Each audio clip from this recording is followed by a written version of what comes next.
Welcome to a special YouTube inbox edition of Sound Off Extra here on the official YouTube channel for the Solomonster Sounds Off Wrestling podcast, which you can hear episodes of in full every Sunday on the Solomonster.com, iTunes, and Stitcher Radio.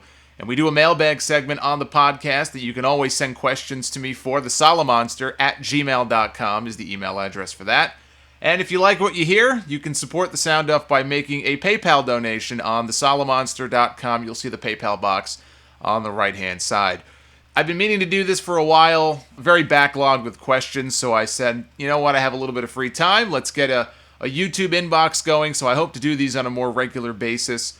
And got about 20, maybe 22 questions here I'm going to try to barrel through on this particular episode. So we're going to get right into it here. First question comes from Jermaine from Chicago. He says, being that Randy Orton got bloodied up back at Money in the Bank, albeit accidentally, now Bray Wyatt got bloodied up by Ric Flair, and now a possible angle within an angle with Summer Rae and Layla sharing a lesbian kiss at Madison Square Garden, puts me under the impression that WWE is kind of sort of weaning away from the PG era and back to what many older fans like myself are hoping they go back to having, an era, maybe not the Attitude Era, but a little like the Ruthless Aggression Era, but with a blend of sports entertainment and some shock value. Are you under that impression also, or is it just me? It's just you. You know, Randy Orton getting bloodied up at Money in the Bank was a mistake, and if you go back and watch it, they took painstaking measures, Kevin Dunn did, to make sure they didn't shoot Orton as much as possible. I mean, it was impossible not to show him with blood pouring down his face. He was part of the finish. But if you go back and watch, I mean, they were trying very hard not to show it. Bray Wyatt, for those, I don't know, people may be listening to this video months down the road, there was a Madison Square Garden house show this past weekend. Ric Flair was a special guest. This was before Flair came back on TV on Monday night. And threw a few punches at Bray Wyatt, one of which connected. I believe Flair was wearing both of his Hall of Fame rings. I don't know why you would do that if you're going to punch somebody. But he caught Bray with one of those shots and opened him up. Also an accident. They are not bringing back blood. They are not reverting back to the Attitude Era. They're not bringing back anything from that era. I mean, look, they will push the envelope every now and then. You know, we'll have an Extreme Rules match, and we'll have kendo sticks and steel chairs and weapons and stuff. And guys are going to get cut open. You know, it's going to happen. But it's not any sort of sign that they're getting more relaxed or they're going back to an era, you know, from 10 or 12 years ago. That's just not the case. Brian from Orlando, Florida, do you think Cesaro's momentum has completely halted since the pairing with Paul Heyman? Moreover than that, I remember the night after WrestleMania, the reaction that he got initially with Heyman was great, but over time he definitely cooled off. Can it be that Paul Heyman is at fault for him not having gotten more over? Also, with guys like Curtis Axel and Ryback who were, quote, Heyman guys, can you blame the wrestlers, Heyman, or the booking? Everyone assumes that this person or this diva should be Paul Heyman people, but if you think about it, all non-established stars are failing miserably with Heyman. Well, let's go back to the beginning of the question first. Has Cesaro's momentum halted since the pairing? Absolutely. I don't see how you can objectively look at it and say that he's in a better position now than he was. And that's disappointing because I was really enthusiastic about the pairing with Heyman. I questioned it a little bit just because he seemingly was on the cusp of becoming a big babyface. People were already cheering him, the big swing. He had that big Battle Royal win at WrestleMania that people went crazy for at the Superdome. I was there. The place went nuts. And it kind of came out of left field. It's like, well, we're going to pull him back to the heel side for a while, but he'll be with Paul Heyman, so he'll be okay. And it hasn't quite worked out that way, and it's such a weird thing to think that here we are all these months later, and they split up the Real Americans because it was Swagger and Cesaro. And the person who is the most over right now is Jack Swagger. Now, I don't know if that's going to last. It may just be because, you know, Rusev is over and the stuff they're doing with them now is getting a reaction. I think Rusev and Lana, that act is so over. And you have the fans who, you know, I'm not saying that everybody is cheering for Swagger per se. They're probably just cheering for America more than anything else. But the last several weeks, Jack Swagger has gotten reactions that he hasn't gotten at any other point during his career, even when he was the world champion all those years ago. Swagger is over. He is one of the most popular acts, him and Zeb, right now on the roster. And like I said, whether that lasts or not, probably not. But you look at where Swagger is and look at where Cesaro is. Who the hell would have thought that Swagger would be more over than Cesaro as a babyface? I don't know anybody who ever would have predicted that. So, has he cooled off? Yes. But as far as Paul Heyman is concerned, I got to defend Paul Heyman here.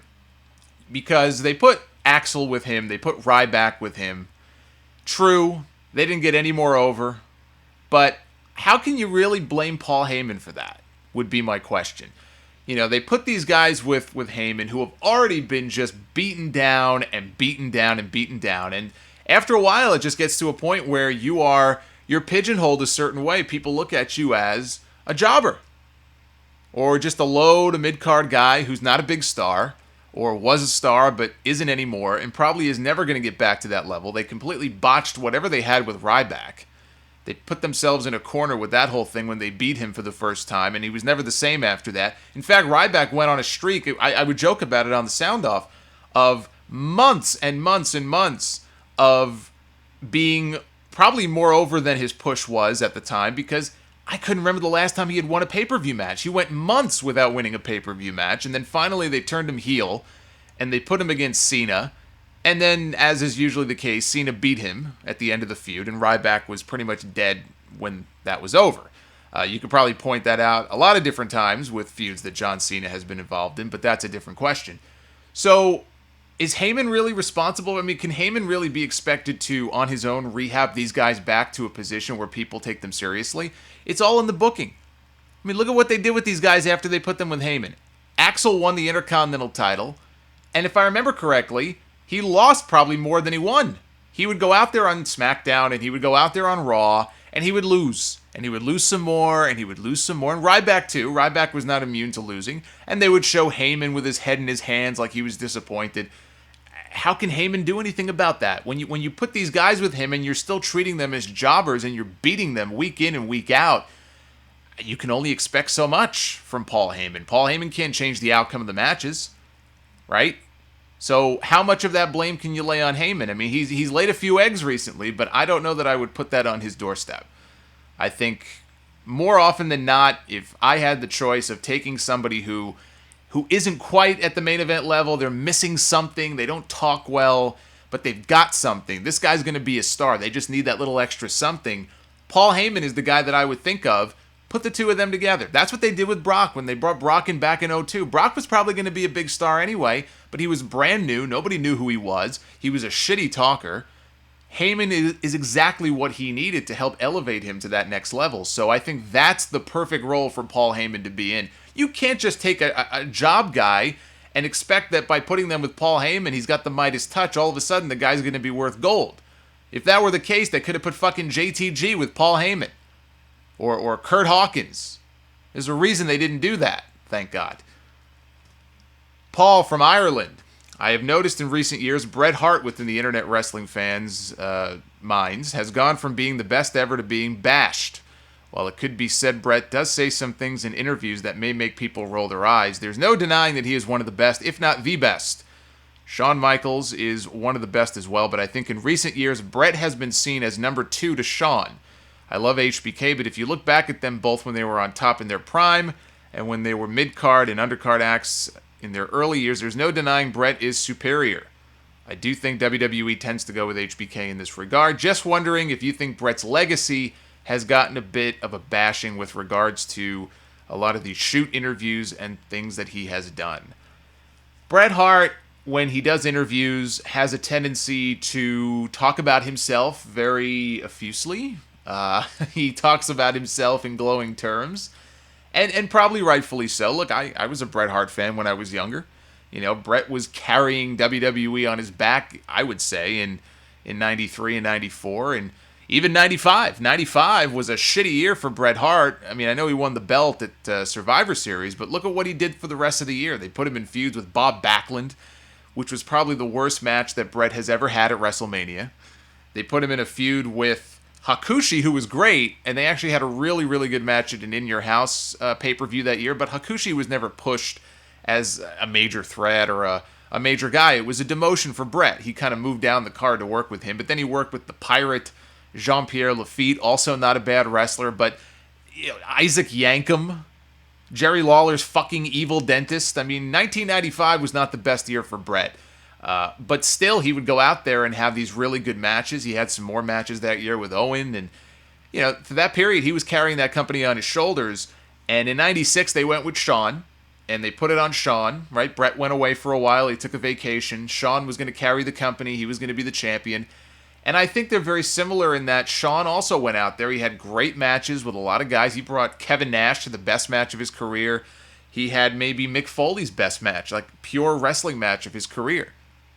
You go back and watch that Mind Games match. So they were very similar. I can't say one was superior over the other as far as that goes. Shawn was a better athlete than Bret was, and he did more high-flying, flashy moves. I would say Bret was a better mat wrestler than Shawn was. So it was kind of a wash. They each had qualities that I think if you put the two of them together, it would make like the perfect pro wrestler.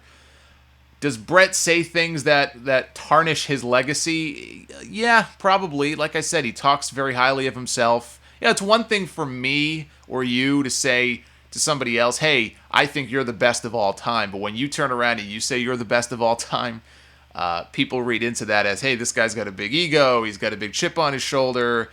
Bret has a tendency to wax a little too eloquently about himself in interviews. And also, he look, I don't know if it's the stroke or what it was. He doesn't pull any punches when he does interviews and he talks about Triple H, for example.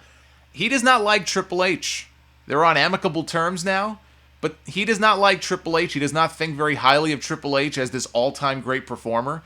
Remember the whole 4 out of 10, meme thing that became a big thing? I mean, he has said some pretty cruel things about the guy, and I would imagine it's got to be at least a little bit awkward every time they bring Bret back. He probably deals directly with Hunter, so that's got to be a little weird, but he's got a lot of opinions on a lot of different people, and he thinks very highly of himself. So in the eyes of some people, yes, that has tarnished his legacy. To me, it doesn't make a difference what he says now or what he does now. He's long retired. He had the stroke and everything else. He hasn't wrestled. I mean, legitimately wrestled in almost 15 years. I'm not counting the stuff he did in 2010 because I would hardly call that wrestling. To me, Bret will still go down as one of the best of all time. And I said this actually on the podcast I did this past weekend. Still throws the best worked punch in pro wrestling that I've ever seen. That's one of the things I like the most about Bret. He was realistic. He would go in there and the way he would throw punches and do certain maneuvers, and even the way he took bumps. I mean, I used to watch Bret Hart back in the day, and I would think, God, this guy's getting his ass kicked. Like legit, this guy's in there taking a beating. And that chest first bump he would take in the corner when they launched him into it and all that kind of stuff. Bret, there's a lot of little things about Bret that I think people don't give him credit for that I do and that I appreciate about what he brought to the table. So Bret, to me, is one of the best of all time. I won't call him the best. Maybe he would feel differently if you asked him the same question. This comes from Sandman. I've heard Vince McMahon would never make his workers do anything that worker did not want to do, as was the case with Shawn Michaels at WrestleMania 12.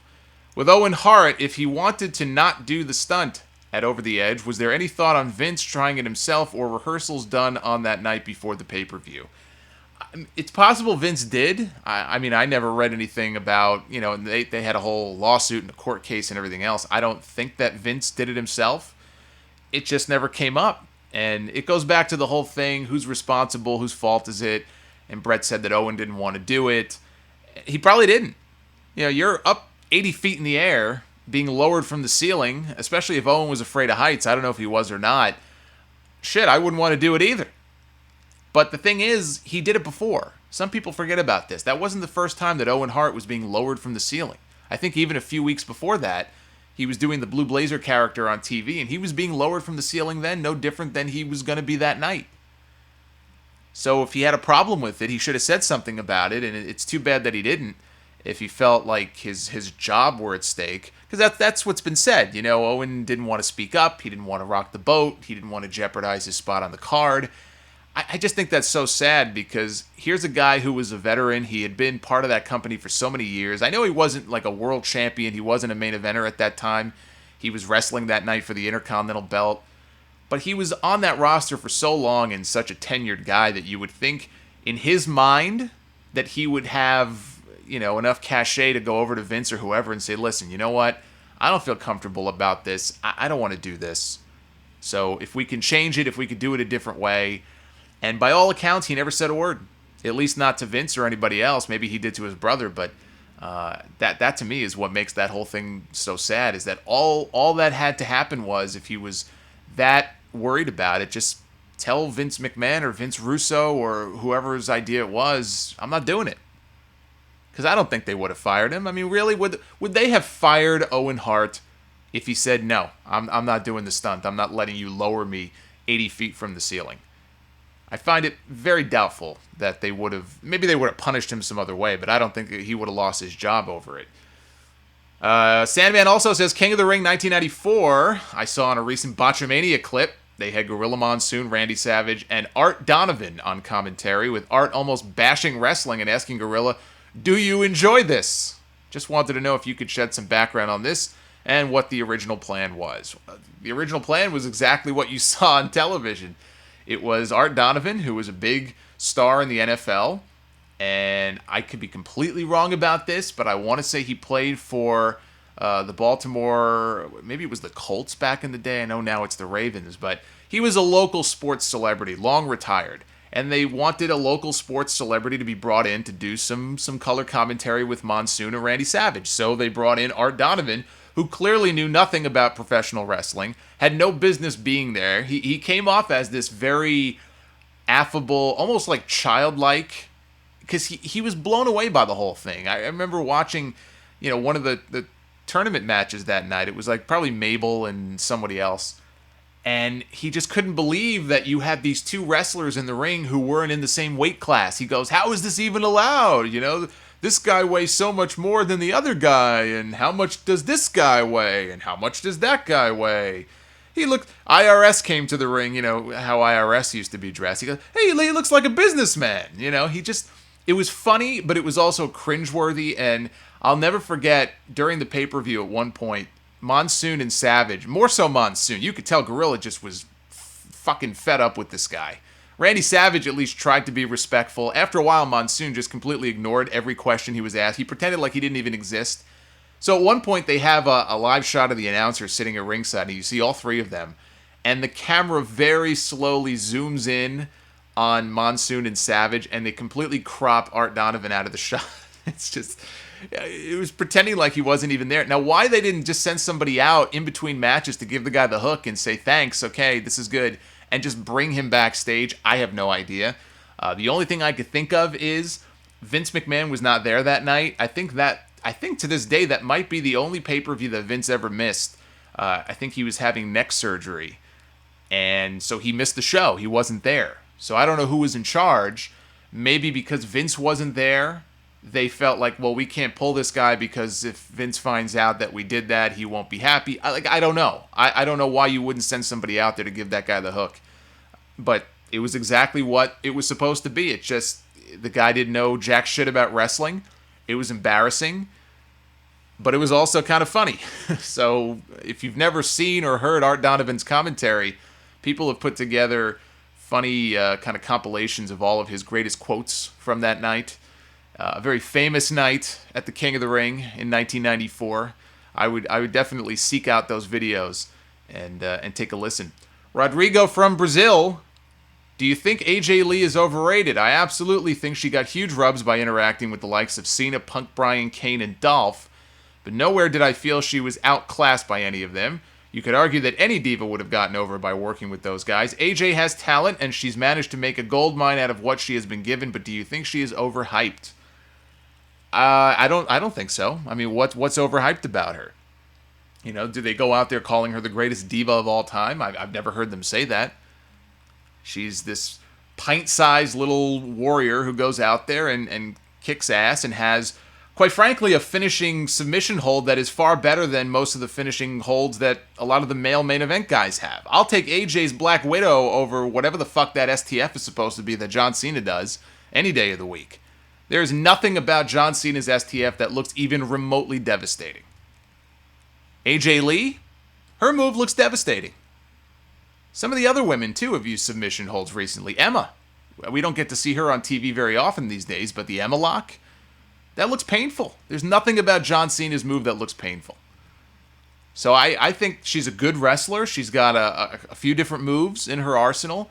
She's fun to watch. She's over. People are into her for different reasons, of course. Some people are into her because she looks like a young pre-pubescent girl, and that's a little creepy. Some people like her because they just think she's cute. Some people like her because, one day... Look, I'm sure there's a lot of young female fans out there who look at AJ Lee the way that AJ used to look at Lita.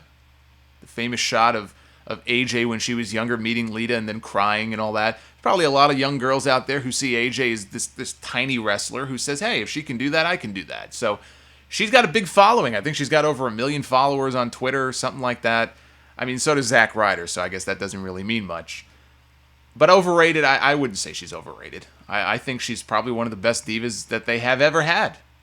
And I don't know that if you took Oksana and put her in the same programs that AJ had with Cena and Punk and Bryan and Dolph, Oksana ain't getting over the way that AJ did. It's just not happening.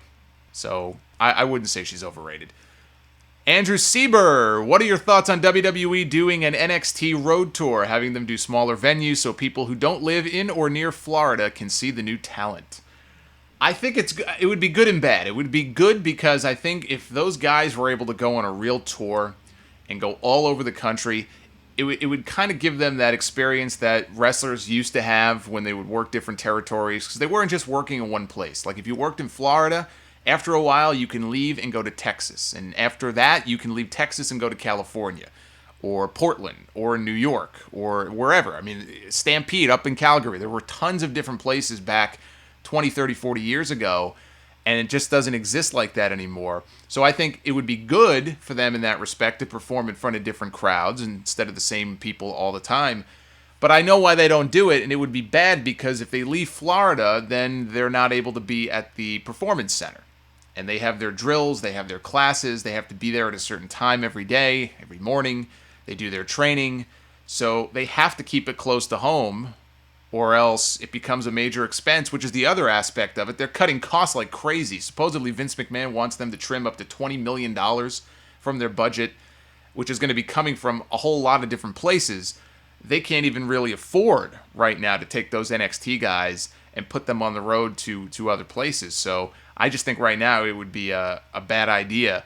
But in a perfect world, they would be able to leave Florida just because you want to get out there. You want to be able to perform in different places, different buildings, in front of different people, and they're not really getting that right now.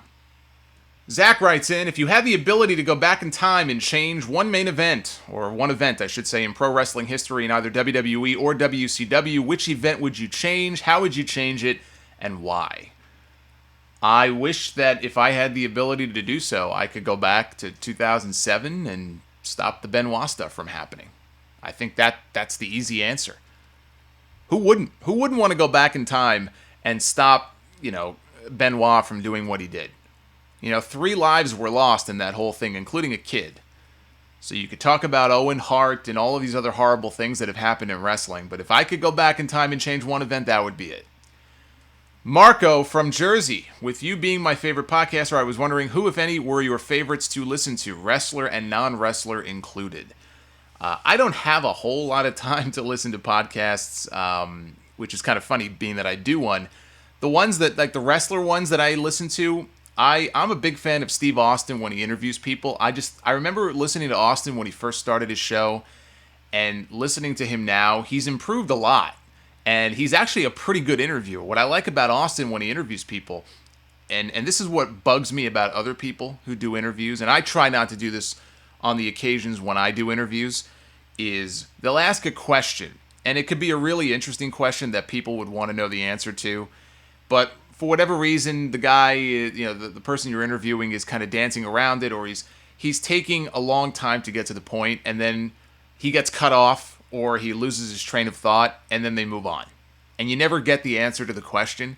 One thing I've noticed about Austin, very rarely does that happen during the interviews that he does. He stays on point. He's got his notes, he's got a plan, he knows exactly what he's doing, and if he asks a question and doesn't get the answer, When the person forgets, he'll go right back to that question.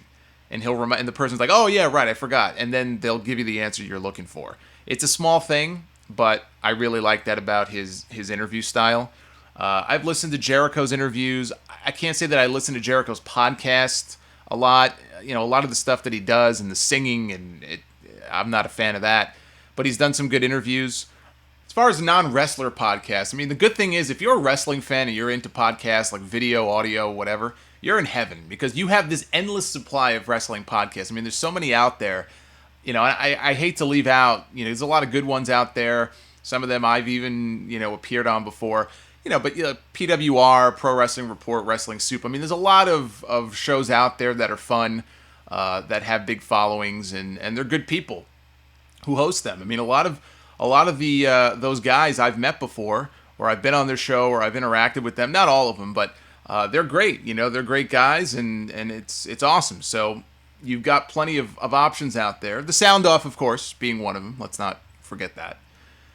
Fernando from Bogota, Colombia. My question is regarding the invasion angle in 01. Since WWE bought WCW, why did they not bring in the big stars to invade WWE? When the whole invasion started, I was very excited, thinking I was going to see Sting, Vampiro, Goldberg, Goldberg, Nash, Steiner, Benoit right away. Instead, Benoit was already in. Instead, they decided to bring Chuck Palumbo, Mike Awesome, and some other not-so-great guys. Was it something to do with contracts and copyrights, or did Vince just not want the WCW stars to steal the spotlight from the WWE guys? My understanding was that it was always an issue of contracts. A lot of those guys, the big stars, Hall, Nash, Hogan, maybe not Hall, I don't know what the hell was going on with Scott Hall at the time, but like Nash, Goldberg, Hogan, Flair, I believe, they were still under contract to Turner, or whatever the parent company was at that time after the merger. And they had the option of sitting at home for the duration of the contract and collecting a big fat paycheck. I mean, hell, who wouldn't want that, right? Who wouldn't love to sit at home on the couch or go and travel and do whatever the hell they want to do and get free money? So a lot of those guys elected to do that. And I can't say that if Vince made a play that somebody would have said, I don't want to go to WWE. I think that if they really wanted those guys, even some of them, they could have gotten them. And I think if they would have gotten even just 2 or 3. So when the invasion starts and you have Eric Bischoff leading the charge with a group that includes Hollywood Hogan and Kevin Nash, or Flair and Goldberg, or any combination of just 2 or 3 guys, okay? I'm not saying you needed all of them at once, but you have Bischoff, who they got anyway, leading the charge with 2 or 3 big names and then guys underneath.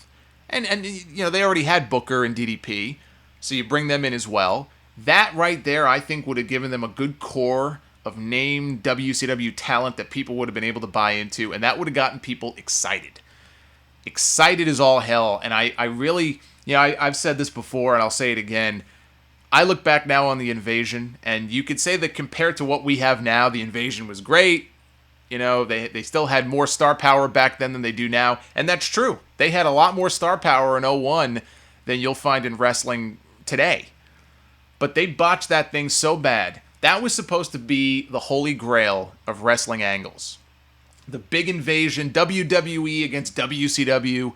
You build to a big giant super card of interpromotional matches. I mean, it was right there. If they just played their cards a little differently, they could have played their cards and made so much more money than they would have had to have spent to get these guys. So if it would have cost them millions to get these guys out of their contracts and then sign them to new contracts, they would have made that money back tenfold. And that's why I think they really dropped the ball by not making a better attempt to go out there and say, listen, I'm going to buy you out of your contract. Let's bring you on in. I got an idea. Kevin Nash, Hulk Hogan, I want to bring you in. Because at the end of the day, they brought every single one of those guys in, except, Jeff Jarrett and Lex Luger.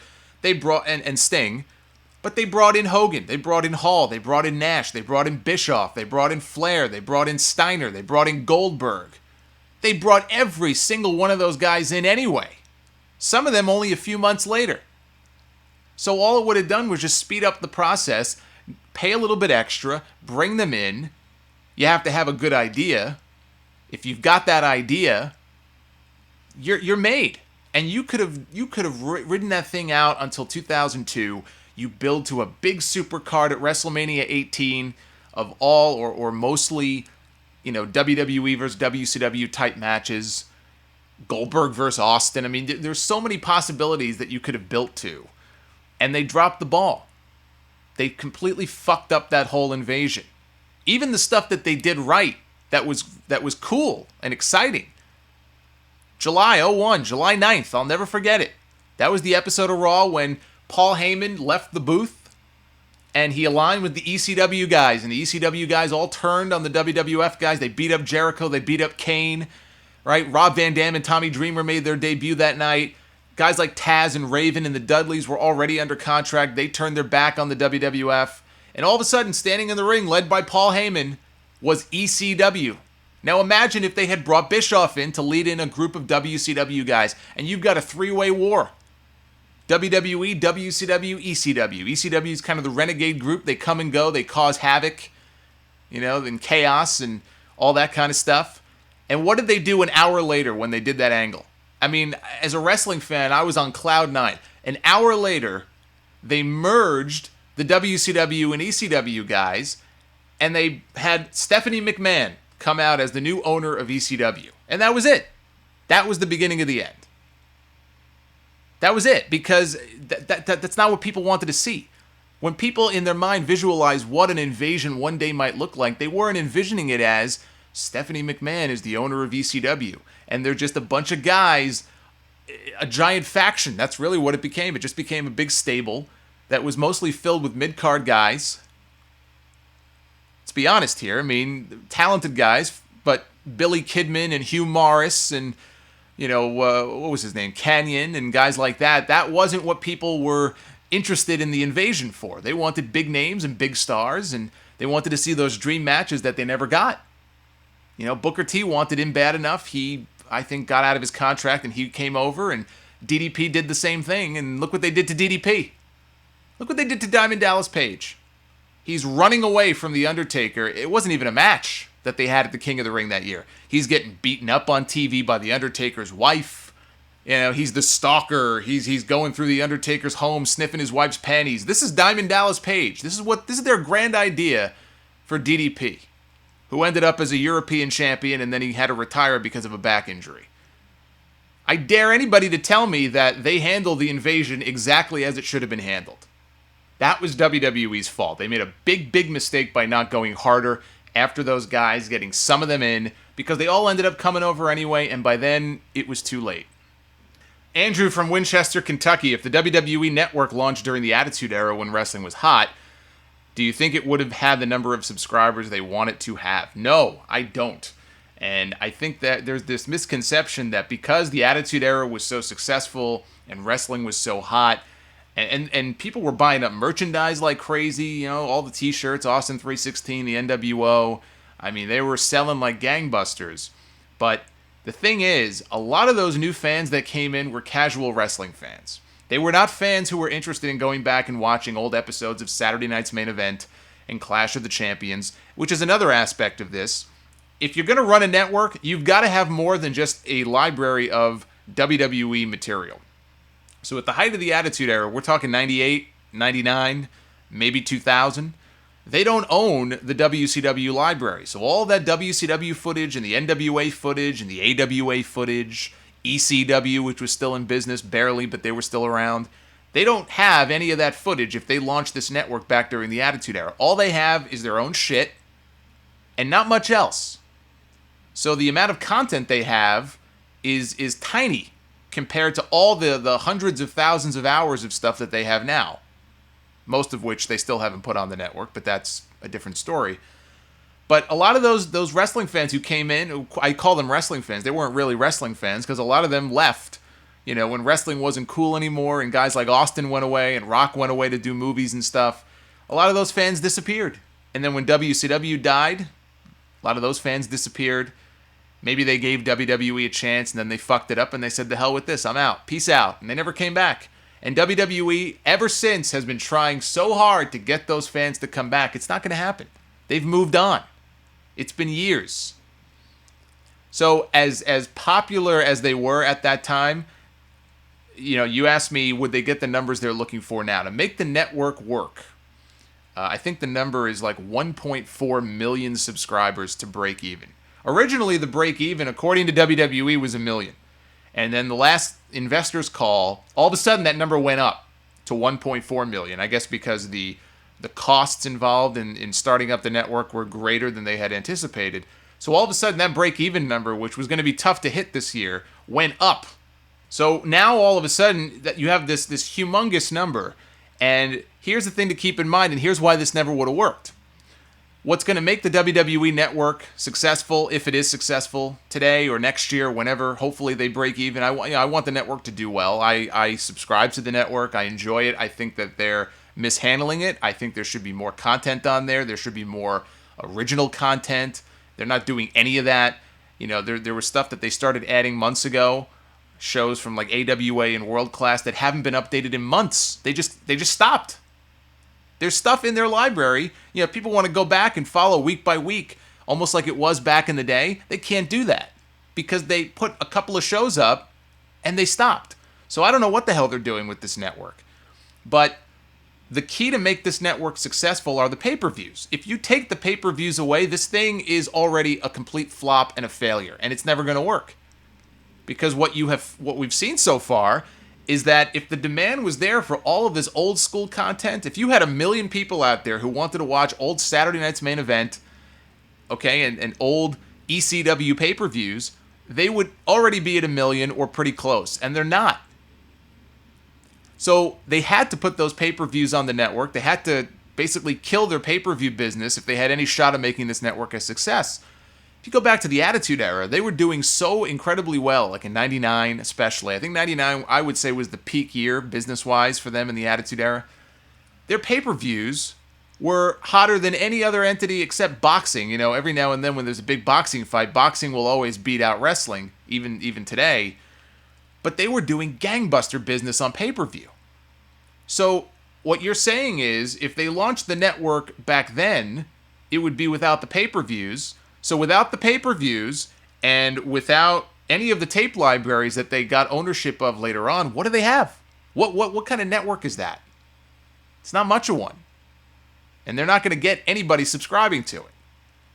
You have to put the pay-per-views on there, and that would have been fucking insane for them to take their pay-per-views at a time when they were doing really, really good business on pay-per-view and to say, you know what, we're going to move these shows that we're charging, at that time it was probably still $30-something. Maybe it was $39.99. I know the prices have gone up since then. Let's just say they were still charging $35 per pay-per-view. We're going to go from charging $35 per pay-per-view, we're going to launch a network, and we're going to move all of our shows, or most of our shows, maybe except WrestleMania, off pay-per-view and onto our network for $10 a month. That would have been insane for them to do that. So there's no way that the network as it exists now would have ever been successful to the level they needed it to be back during the Attitude Era. It would have killed them. It absolutely would have killed them, and it would have been one of the dumbest things that they could have possibly have done. I mean, as a wrestling fan, it would have been cool to have something like that. But again, you're only getting WWE stuff. They didn't have ownership over all of these tape libraries that they now have. And if you're not into classic matches with Hulk Hogan and the Macho Man, I don't really know what the appeal would be for a network.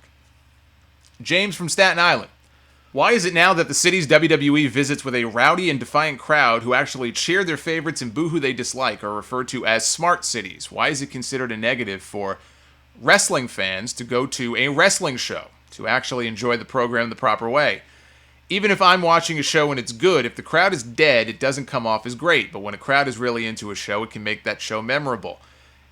Yet shows like this year's Royal Rumble, where the crowd shit all over the John Cena-Randy Orton match for being unbearably boring, and the moronic absence of Daniel Bryan in the Rumble match, which also incited the wrath of the Pittsburgh crowd, they were referred to as the internet crowd being rebellious. I actually found myself getting annoyed at statements like that because when wrestling was at its hottest, the crowds could cheer and boo what they wanted, and I don't seem to recall the fans getting shit for stating their opinion. I would bet that 99% of wrestling fans were able to access the internet and talk about it right now while they are on it. So to me, the term IWC is dead. What do you have to say on that subject? I think that the term IWC is fucking stupid. I've said this on my podcast before. Maybe it had some relevance years ago, but like you said, everyone's on the internet now. Everyone's on the internet 24/7 on their frickin' phone. So what does that mean? What does IWC even mean in 2014? It's just an expression that people, rely on. It's lazy. It's stupid. They don't even know what it means. It's like the people who use the word mark. People love to throw that word around. Oh, you're a mark. What a mark. I would love for these people, when they use that word, on the spot to then explain what they think that word means. What do you think that word means? Most people wouldn't be able to answer the question if you put them on the spot. They'd have to think about it. You put them on the spot, they'd be tongue-tied. Fuck you. That would be their answer. I guarantee you most of those people don't even know what it means. But they use these terms because, hey, that's the cool thing to do. Meanwhile, they look like douchebags when they do it. So I'm with you in that. I don't use it. I'm not a fan of it. I think it's stupid. It's meaningless in today's day and age. It's an outdated term. And as far as people saying, well, it's the internet crowd and they're being rowdy and rebellious, I don't know. You have an arena of 15,000 people in Pittsburgh, Pennsylvania. I'm willing to bet that the majority of those 15,000 people are not internet fans in the regard that they're on all the dirt sheets and all the internet wrestling sites and message boards and stuff like that. A lot of them are, but not the full 15,000. And it sounded pretty loud to me in that building that the majority of that crowd was in unison chanting what they were chanting during the Orton-Cena match. And I don't believe it was just the mob mentality that only a few people were chanting it, so everybody said, "Hey, we'll chant the same thing." It seemed pretty universal what people in that building wanted and what they didn't want that night. And I'm with you. I think it's stupid to refer to crowds that way.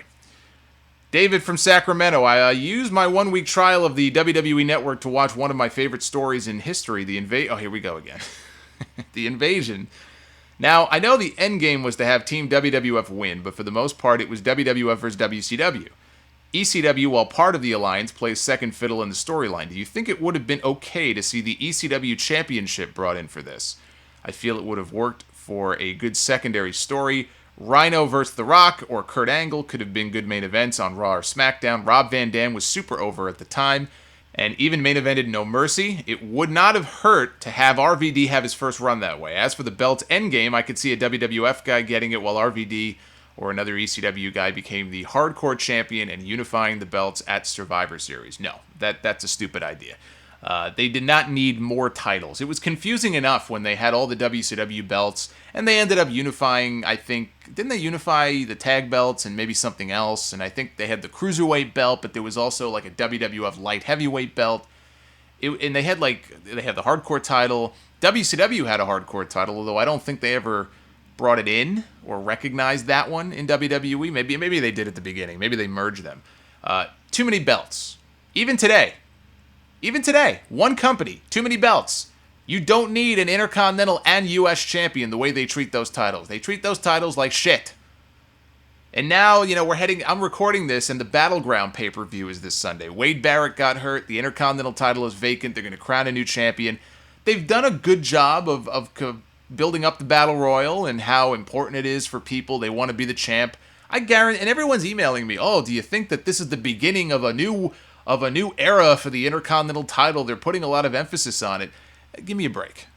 How long have you been watching WWE for? Seriously. This is not the beginning of anything. This is not the beginning of some long-term plan. The guy got hurt. The title is vacant. They have a pay-per-view to promote on the network, which has to succeed or else their company is going to go belly up. And so they're going to make it an important thing. And in 2 weeks, they'll forget about it, and the Intercontinental title will go right back to being where it was before. The U.S. title is even more useless. I'm a WWF guy, so I would rather they just merge the two and have one Intercontinental title and just do away with the U.S. title altogether. I know the U.S. title has more lineage. It's been around longer. It hasn't meant anything in years. Just get rid of it. Have one secondary champion, one world champion, tag champs, Divas champ, and that's it. Just be done with it. So you can imagine during the Invasion, all the belts, and to bring in the ECW title would have meant nothing. What would it have meant? What purpose would it have served? Rob Van Dam ended up winning the hardcore title anyway. Him and Jeff Hardy had that hardcore title ladder match at SummerSlam in '01. I thought that was awesome. I thought their SummerSlam match was even better than their Invasion match. And that was for the hardcore belt. The hardcore belt was fine. You didn't need an ECW title. It would not have meant shit. Bryant in San Antonio, Texas. Suppose the WWE Network bombs. Is it worse than the XFL? Yes. Yes, absolutely.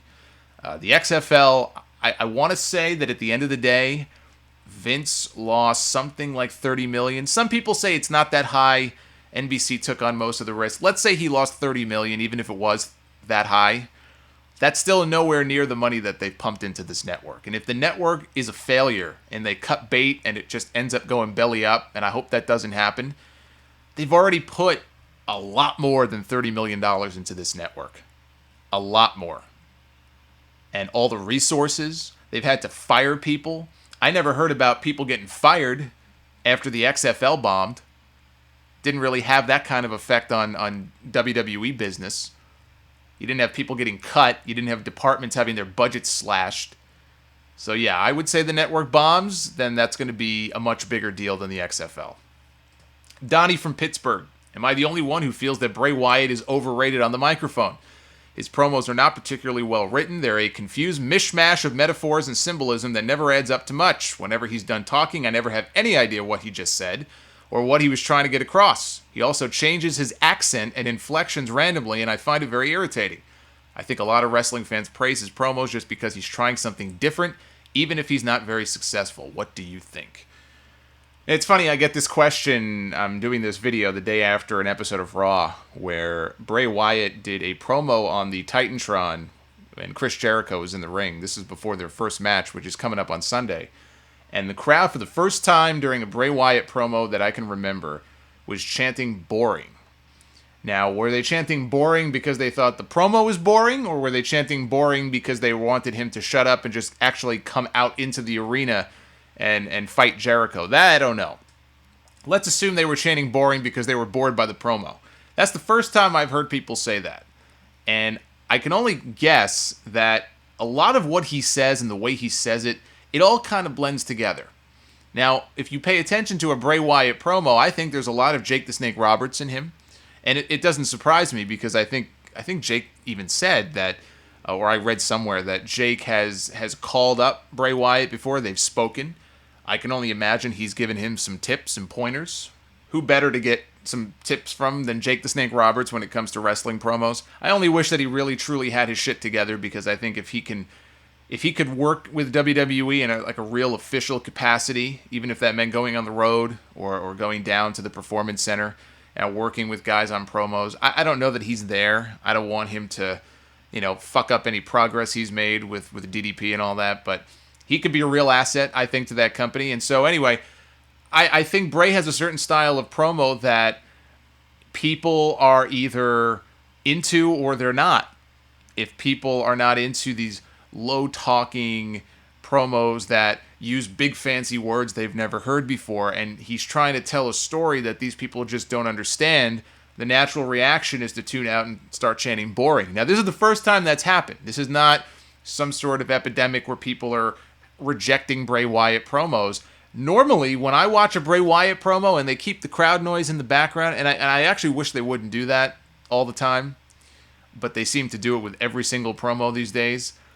Most of the time, the crowd is quiet because it sounds like they're trying to pay attention to what he's saying. And that was the thing with Jake the Snake. And Jake's talked about that, where he would talk very low during his promos. And the reason he did that was, A, it sounded more sinister, but B, it would force people to really focus and pay attention to what he was saying. Any idiot can go out there and start shouting and ranting and raving.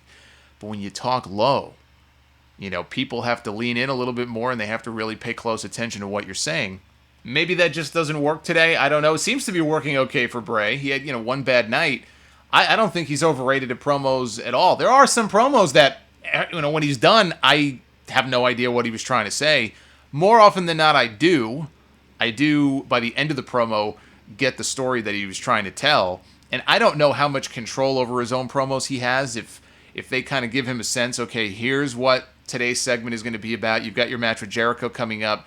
So just talk about Jericho being a lost soul and just you run with it. Put whatever verbiage you want to it. I don't know if he has that kind of leeway or not. My sense is that, they script the shit out of everybody else. There's so many guys I can actually see the words in their brain as they're saying them. It just looks so rehearsed. I'm sure there are some guys who get away with that. Bray's still relatively new. If they've given him that power, that just goes to what they think about him as a promo guy. I don't think he's overrated at all. I wish there were more people in WWE who put the kind of thought and time that he seems to put into his own promos. Because I think it's actually really fun most of the time to watch Bray Wyatt do what he does. There's nobody else like him on the roster. But it's funny because on the subject of low talking, I bring that up before. And then you have the case of Roman Reigns. Now, Roman Reigns is a guy who they've strapped the rocket to, right? They want him to be the next John Cena. Bryan's out, hurt. Who even knows when or if he's going to come back? So Roman Reigns all of a sudden becomes the de facto number 2 babyface, or the guy they want to be the number 2 babyface in the company and eventually be number 1. Reigns has this silent but deadly style to the way he carries himself into his promo. I like that personally, but what I do think, if I had one criticism of Roman Reigns, just to get away from Bray Wyatt for a second, I think the knock on Reigns for me is that sometimes he talks too low, and you can't hear what he's saying. Now, I'm watching on TV, and I got the volume up pretty high because I like listening loud, and sometimes it's hard for me to understand what he's saying, and part of that is because of the freaking crowd noise, which, like I said before, is I wish that more often they would have these promos, like if a guy is backstage, sometimes they want that crowd reaction. If The Rock was doing a promo and he says, "the millions," and then they wait for the fans to repeat the same thing.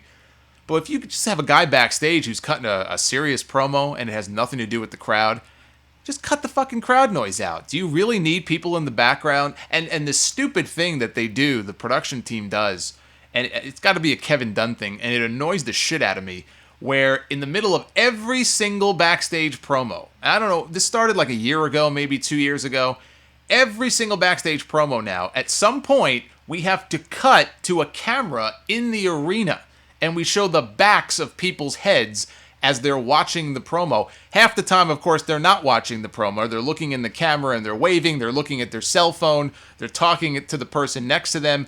Just completely takes me out of the promo, and I don't see what the point of that is. It's just one of those stupid things that their production team does that just bugs the shit out of me. But I wish they would cut the crowd noise out more often, and with Roman Reigns especially, because he talks so low, even in the arena. When he's in the ring, he was in the ring with Cena last night, and he had a great line where Cena was going on, and Reigns was going to cut him off and say, "Hey, John, get to the point." And that should have been a big line. I think it would have gotten a big reaction, but I don't think the people heard him, because I think in the arena, it's probably worse because there's so much noise. Even if there's not a lot of noise, just a little bit of noise, it's hard to hear when he kind of gets a one-liner off like that. So I would say that's a knock on Roman Reigns, who otherwise I think is really good. But Bray Wyatt, overrated? I don't think so. I think that's being too harsh, and I think he's one of the best promo guys they've got right now. They should have more like him. Albert Morris. If Lesnar vs. Cena really happens at SummerSlam, how would you book it if the plan is to put the belt on Lesnar? I say this because, for some strange reason, WWE does not let John Cena do clean jobs. So how would you book it to protect Cena while Lesnar wins the belt? Keep in mind, Paul Heyman is at ringside. Seth Rollins has the briefcase with Dean Ambrose hot on his heels. Well, I would not say that Cena never loses clean. He lost clean to The Rock. He lost clean to Daniel Bryan. Okay, and I don't want to hear that, Cena had an arm injury in the match with Bryan at SummerSlam, and so his loss wasn't clean. They were protecting him. The finish of that match had nothing to do with the arm. He kneed the dude in the face and knocked him the fuck out. So that's a cop-out answer. I don't want to hear it. So that's 2 big clean losses right there. So let's not say that John Cena never loses clean to anybody. But it is a rare thing when it happens. Like with Hogan. You can count on one hand how many people Hogan lost to cleanly. Lost to at all. Let alone cleanly back in the day. The only clean pinfall loss, because he never tapped out, that I can remember Hulk Hogan doing in his first WWF run from the 80s into the early 90s was the Ultimate Warrior. I mean, who else did he lose clean to in the middle of the ring? I mean, he lost to some people. He lost to Andre in their rematch. That was a screw job. Who else? I can't even think of who else he lost. He lost to Yokozuna because a camera exploded in his face.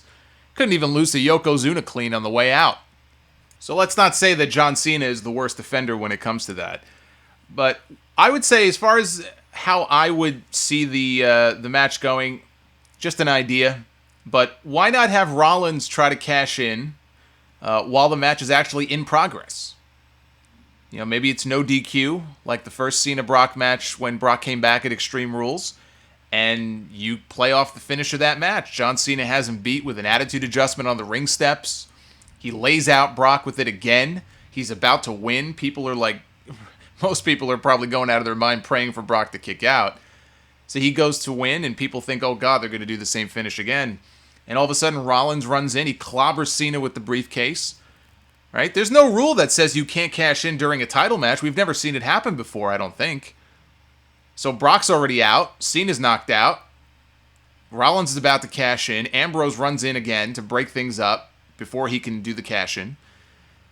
And they brawl for a bit. Place is going nuts. And they brawl down the aisle, or they brawl through the crowd to the back. Whatever. And that gives Cena and Lesnar now time to recuperate, get back to their feet. Right, they've both been, they're both worse for wear. And from there, they go through this final sequence where they each attempt their finisher on the other, and they wiggle out, and Lesnar ends up nailing the F5 first, and he gets the pin. And I would even tell that story throughout the match of Brock constantly trying to get Cena up for the F5, and Cena gets out of it, he wiggles out, and then finally, when he finally nails the move, all it takes is one. Just one F5, and he beats the dude with his move. So Brock wins right in the middle of the ring, but WWE, in their efforts to protect Cena, can say, well, he had the match won. If it wasn't for Rollins, he would have won the match, but didn't work out. Vince from Dallas, I'm wondering what your thoughts are about Christian getting a Hall of Fame nod in the future. Blue Dot aside, he's won nearly every championship WWE has had. He's been in multiple classic matches. Given Vince's apparent disdain for the guy, do you think he gets an induction? I think the only way Christian gets an induction into the Hall of Fame is as a unit with Edge, or they somehow tie him into that whole Edge and Christian, Hardys, Dudleys thing. Because I think they all get in. Christian on his own, again, we're talking about a Hall of Fame. It's at the whims of Vince McMahon. I mean, anybody can go in. Barry frickin' Horowitz can go in. And actually, if they ever made a jobber wing of the Hall of Fame, he should be in there. But I think it's not going to be... It's not going to be a priority unless they absolutely just run out of people. I think he deserves it. I mean, look, he's been part of that company for a long time. He's been part of that company now probably for over 15 years. Came in 98, so do the math. That's more than 15 years. He's been a World Heavyweight Champion, Intercontinental Champion, Tag Team Champion, European Champion, I think Light Heavyweight Champion, Hardcore Champion, and he's very much a part of those classic TLC matches that put tag team wrestling back on the map in that company. And if the Dudleys deserve an induction, which I think they do, and the Hardys deserve an induction, which I think they do, and Edge is already in the Hall of Fame, so you can't put Edge and Christian in as a tag. I guess they could if they wanted to put Edge in a second time, but I think the idea of putting people in the Hall of Fame twice is stupid. They've done it with Flair. I just think it's so dumb. But I just don't think it's a priority. I think at some point it may happen because they just need people. So I guess the answer is yes. Eventually I see him getting in, but I don't see Vince saying, hey, let's put Christian in the Hall of Fame. I think it's going to probably have to be somebody else who says, hey, what about this guy? And he's like, all right, let's put him in. Ryan Rivera from Fort Worth, Texas. While thinking about the WWE Network and its initial financial impact on the company's bottom line, it's natural to think about other financial failures involving Vince McMahon. The XFL is obviously first to come to mind. I'm fairly familiar with the details of that disaster. What I have not heard much about is the story of the WBF, the World Bodybuilding Federation.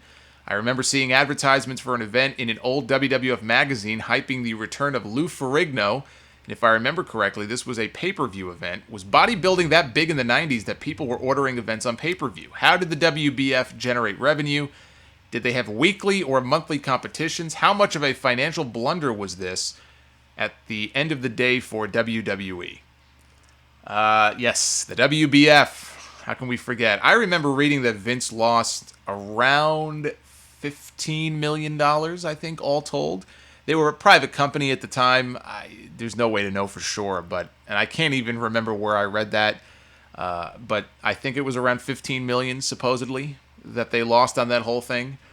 He didn't lose nearly as much as he did on the XFL or even so far on the network, but he didn't make any profit, or else it would have lasted a lot longer than it did. Obviously, as best as I can tell, they had 2 events. That was it. They had 2 shows, and I think both were pay-per-views. They had one in June of 1991. I think that was the very first competition. They had another the following June, so June of 91 and June of 92. I don't think they had weekly or monthly competitions. He had a bunch of bodybuilders locked under contract. He let them compete in outside events when they weren't doing WBF events, which was hardly ever. They had a weekend show that aired in 92 on the USA Network called Body Stars. They used to advertise that in the magazine. And Vince, I just remember the image of Vince in one of the Body Stars advertisements. I guess he was the co-host of the show, wearing this ridiculous outfit. Because even then, Vince was pretty jacked. He wasn't as jacked as he was when he got older. It's funny how that works. But he's always been in good shape. He's always been like a bodybuilding freak. And he was like wearing a shawl. He was like, I don't even know how to describe it. He was wearing this black shawl, and he had like the Zubaz pants back in the day. Oh, he looked completely ridiculous. But yeah, they had a TV show. It was very short-lived. It did like profile pieces, and they had some of the bodybuilders doing skits. Yeah, of course they would. Vince can't help himself. He did the same thing with the XFL. Remember that stupid halftime skit? I think it was during halftime. During one of the games, it showed Vince. I think it was like Vince got hit in the head and he got knocked out, and they go through like a dream sequence, and he wakes up and he's got like these scantily clad women all around, or maybe in the dream all the cheerleaders were scantily clad and they were all around him. And I know I didn't make this up. I didn't imagine this. Somebody listening to this right now saw the same thing. Maybe they can chime in the comments section and fill in the blanks on that. It was something completely ridiculous. And this aired on NBC. They expected sports fans to buy this shit. When he tries to turn real sports into pro wrestling, it's destined to fail. That's why he's had so many failures. Well, part of the reason why he's had so many failures. He can never get himself completely out of the wrestling bubble. He's got to bring some of that into this other stuff. If wrestling were that over with the masses, we'd have 5 million more wrestling fans right now. There's a reason why we don't, and why wrestling is not nearly as popular as it used to be. If people wanted to see it, God knows there's plenty of wrestling on television every fucking week, even without the network. And the pay-per-views. You got 3 hours of Raw, 2 hours of SmackDown. Main Event used to be on TV. Now it's not. You've got other wrestling. You've got TNA Impact for 2 hours on Thursdays. Okay, there's other shows internationally I'm not even thinking of right now. There's plenty of wrestling on television right now. Mostly from one company. If people wanted to watch it, it's right there. They can watch it all the time, and they don't. So it's no wonder that this stuff ends up falling on its face. So to answer your question, was bodybuilding that big in the 90s that people were ordering events on pay-per-view? Fuck no! Especially not if the name Vince McMahon was behind it. If there were 100,000 people buying bodybuilding pay-per-views, they would have done more than 2. Vince loves bodybuilding. He loves big muscles. His fascination with big muscles is why you and I and a lot of other people grew up watching The Warlord on television. So, thanks, Vince. Waja writes in, Dave Meltzer has said that he does not think Sting was a draw. Do you agree with such a statement? Well, I assume he's basing that on box office receipts and stuff that he's seen over the years that I probably haven't, so I'll take his word for it. You know, Sting, to me, Sting is a big enough star to be in any Hall of Fame. I know the big controversy is that Sting is not in the Wrestling Observer Hall of Fame, which actually is a prestigious Hall of Fame in that I think it's the wrestlers who vote on it. It's not fans voting in and stuffing the ballot boxes. It's actually people within the wrestling business who vote. So it has very little actually to do with Dave Meltzer. He just kind of runs the whole thing, and he tallies the ballots, and I think he has a ballot for himself. And that's how it works for those who have never heard about it before. Probably a lot more meaningful than the WWE Hall of Fame is, being that it's up to one person who gets in and who doesn't. But Sting's not in, and I think Meltzer has said before that he doesn't think Sting is strong enough to get in, and people are all up in arms. How can you say this? Sting has been around forever. He's a big star. He was the franchise of WCW. In his defense, I think his point is that when you really look at when Sting was on top, the periods that he was on top, which never really lasted that long compared to a guy like a Hogan or somebody like that, business was never really booming. Sting was never the kind of draw that Ric Flair was. He was never the kind of draw on top that Hulk Hogan was. He was never, business-wise, at that same level. He was always pushed as a... You know what? I actually shouldn't say that. He was never always pushed as a top guy. There was a period where Sting was wrestling for the TV title, the U.S. title. He was feuding with William Regal. He went through these periods where he was pushed down the card before he came back up to the top of the card.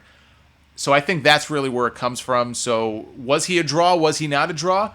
According to Meltzer, he wasn't. I mean, he saw the numbers, the ratings numbers, the house show ticket numbers, pay-per-view numbers, I guess, when Sting was headlining pay-per-views, and he did headline a lot of pay-per-views back in the 90s at a time when WCW pay-per-views were not doing very well. If Sting was a big draw, those shows would have done well. It wasn't until Hogan came in. Say what you want to about Hogan. He got a fucking ticker tape parade when he came into WCW. When he was on pay-per-view, he drew. Pay-per-view numbers for WCW skyrocketed when Hogan came in. That never happened with Sting. Daniel from Huddersfield, England. Aside from Chris Benoit, is there anyone who you think will never make the list for a Hall of Fame induction? Also, is there anyone from ECW that you could see going into the WWE Hall of Fame? I think RVD and Paul Heyman will eventually, but what about guys like Raven, Sabu, and the Dudleys?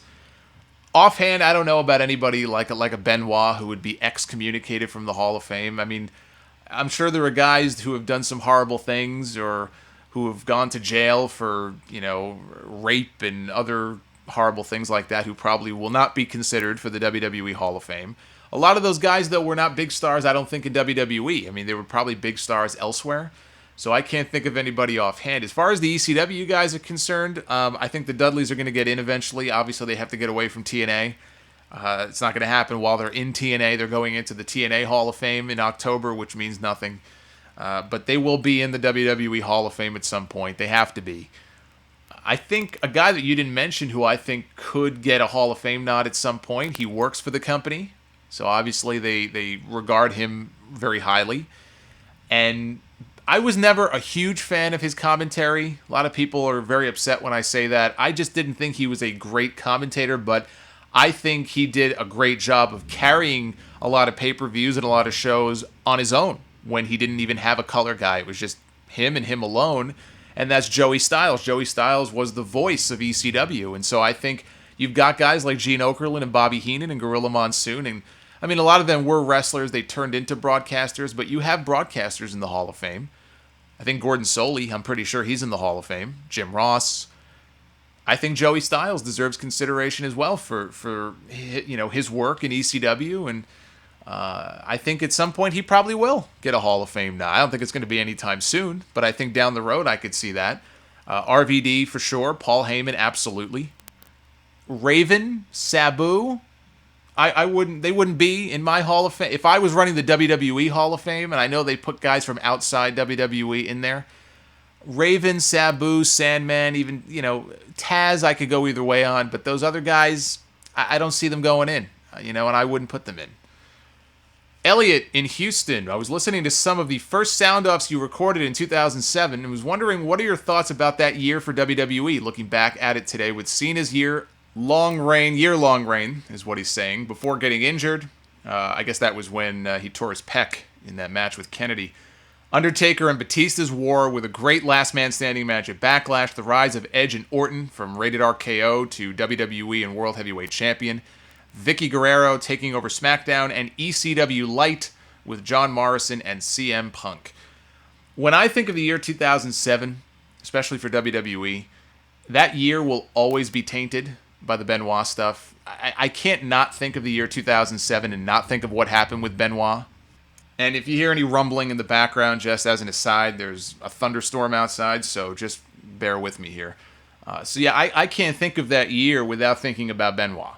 That's just me personally. So that year will always be tainted no matter what. When I think of 2007, I'm going to think of things like the Vince Trump match with Lashley and Umaga, because I think to this day that's still the biggest money match. I don't know if Rock and Cena surpassed it. They might have. I thought they came close, but didn't quite beat the numbers for it. But if it's not still number one, it's definitely number two. The Battle of the Billionaires deal. So I remember that, and Vince getting his head shaved. Vince's hair has never been the same, unfortunately. His pompadour has never quite gotten back to the way it was. But I think of Triple H tearing his other quad, and with him going away, that opened the door for a John Cena Shawn Michaels feud. We got the WrestleMania 23 match, which was very good, but I was more a fan of the match they had in the UK on Raw. It was like 55-minute marathon match that they had, which was probably the match of the year in WWE that year. Between that and John Cena's last man standing match with Umaga at the Royal Rumble, Cena had two of the best matches of his career in 2007, and he might have had another one that I'm not thinking of, but the two that stand out to me are the Umaga match, which I think is underrated, and the second match, the UK match with Shawn Michaels.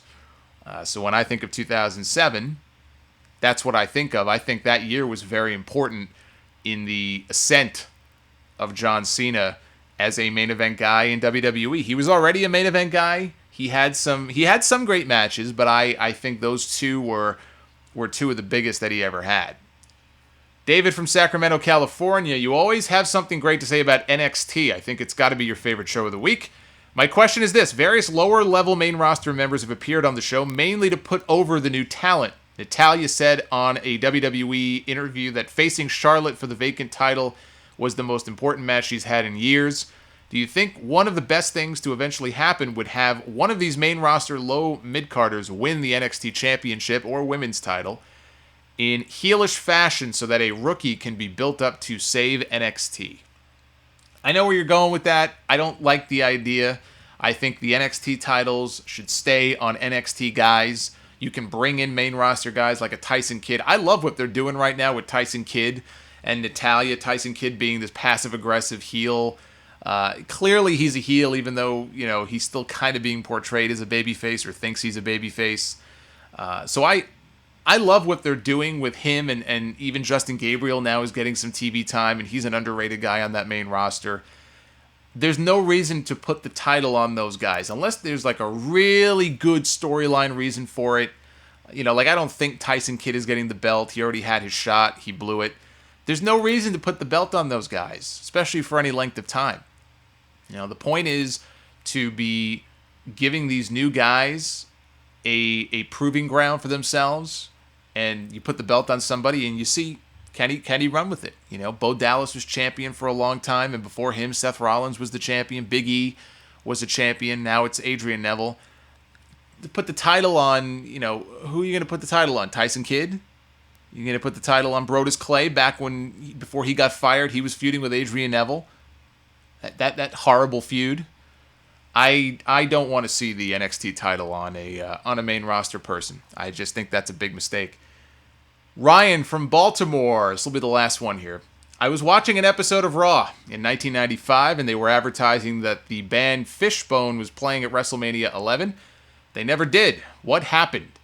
Yeah, I remember that one. I think Vince, if I remember correctly, even interviewed them on TV before the show. Maybe it was like Superstars or something. I didn't even know what the hell Fishbone was at the time, but they were, or are, maybe I don't know if they're still together or not. They were an alternative rock band. They were supposed to be at WrestleMania that year to sing, I want to say America the Beautiful, or maybe that in the anthem. And instead they had some lady from the Special Olympics sing that instead. As the story goes, Vince heard their version, or what their version of the song was going to be, and he didn't like it. So he scrapped them from the show. It's too bad he didn't do the same thing to the DX band at WrestleMania 3 years after this. He could have saved us from that abomination of America the Beautiful. I remember Finkel announcing it as an alternative new wave edition of the song. It's like, yeah, an alternative new wave piece of crap is more like it. It's like, it's bad when you're singing that song, like the anthem, America the Beautiful, right? Very patriotic song. and you finish singing and you get booed out of the building. God, that was horrendous. Anyway, we'll end on that note.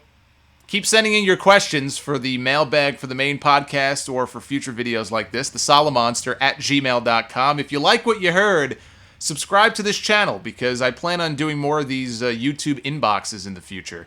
And you could also find other reviews, book reviews, DVD reviews on this channel that I've done for various wrestling items and interviews that I've done. You could find classic episodes of the Sound Off podcast from years ago that have just gone the way of the dinosaur. You can no longer download them or find them anywhere else. And I'm getting some of those older episodes up on YouTube as well. So subscribe to the channel. You could follow me on Twitter at Solomonster and always make a PayPal donation if you want on thesolomonster.com if you like what you hear. So thanks for listening. Be well. Stay safe. Please be sure to check out the full episodes of The Sound Off on thesolomonster.com, and we will see you right back here next time.